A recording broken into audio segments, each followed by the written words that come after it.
ወደ ፍቅር ህይወት መግቢያው አካባቢ ወይም ደግሞ የመጀመሪያዎቹ ጊዜያት ላይ ካላችሁ ይሄ ለእናንተ ትክክለኛው ቪዲዮ ነው። እነዚህን ዛሬ የምንመለከታቸውን ስህተቶች በማስወገድ ብቻ እንደ ብዙዎች ዋጋ ሳከፍሉ ደስተኛ የፍቅር ህይወት መመስረት ትችላላችሁ።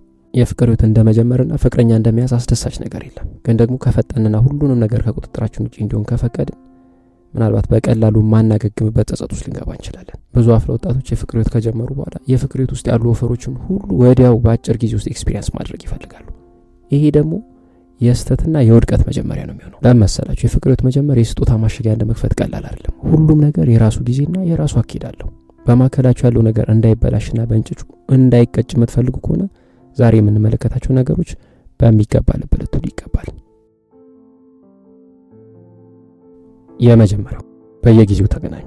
በየጊዜው ተገናኙ ማለት ከነዚህ ጋር ሁሉ ጊዜ ተገናኙ ማለት አይደለም።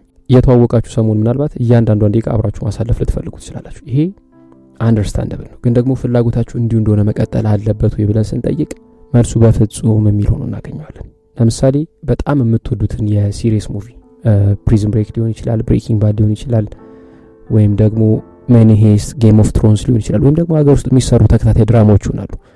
እነዛን ድራማዎች ወይም ደግሞ ሙቪዎች ስትጀምሩ በሚገርም ኤክሳይትመንት ነው የምትጀምሩት። ግን ደግሞ ሙሉ ቀናችሁን እነዛን ነገሮች ስትከታተሉ ወይም ደግሞ በእያንዳንዱ ሲዝን ውስጥ ያሉ ሁሉንም ኤፒሶዶች በቀን ውስጥ አይቼ ልጨርስ ብላችሁ የምትሉ ከሆነ ጊዜ በኋላ ይሰለቻችኋል። ምናልባትም ደግሞ ጊዜያችሁን እየገደደ ስለሆነ ልትናደዱ ልትበሳጩ ትችላላችሁ። የፍቅር ህይወትም እንደዛ ነው።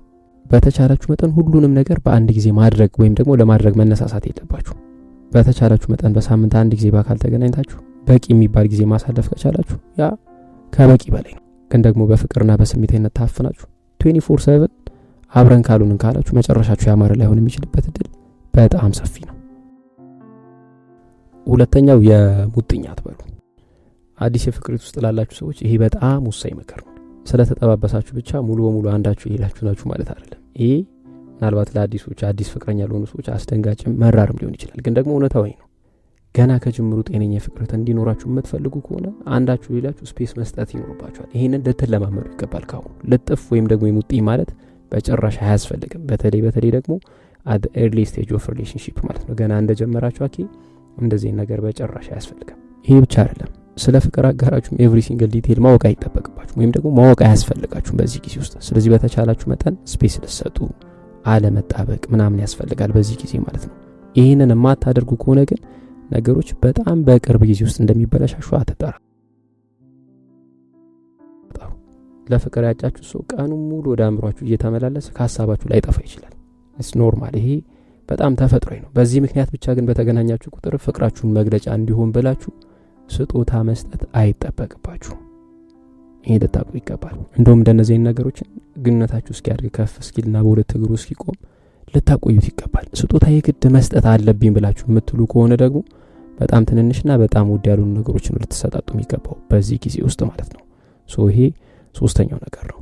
አራተኛው ለጾታዊ ግንኙነት አትቸኩሉ። በፍቅር ስሜት እፍ እንደምትሉት ሁሉ በወሲባዊ ስሜት በእንደነዚህ አይነት ፍላጎት እፍን የምትሉበት የምትጣጠኑበት ጊዜ ነው። ይሄ ጊዜ በጣም ያምራችኋል፣ ያስፈልገኛል ብላችሁ የምታስቡበት ጊዜ ነው። ግን ደግሞ እንደዚህ አይነት ነገር ፍላጎታችሁ በምንም ምክንያት በዚህ ጊዜ ውስጥ ሊስተናገድ አይገባም። ለዚህ ብቻ ብላችሁ በየፔንሽኑ በየሆቴሉ የምትሯሯጡ አይነት ሰዎች ከሆናችሁ ወይም ደግሞ እንደዚህ አይነት ወንድ ከሆናችሁ ሴቷ እንዴት ነው የምታስባችሁ? ለዚህ ብላችሁ እንደቀረቧት ነው የሚሰማት።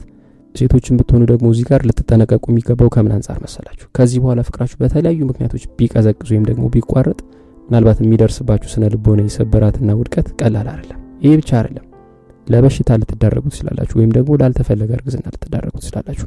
እነዚህ ሁለቱም በጣም አስከፊ ነገሮች ናቸው።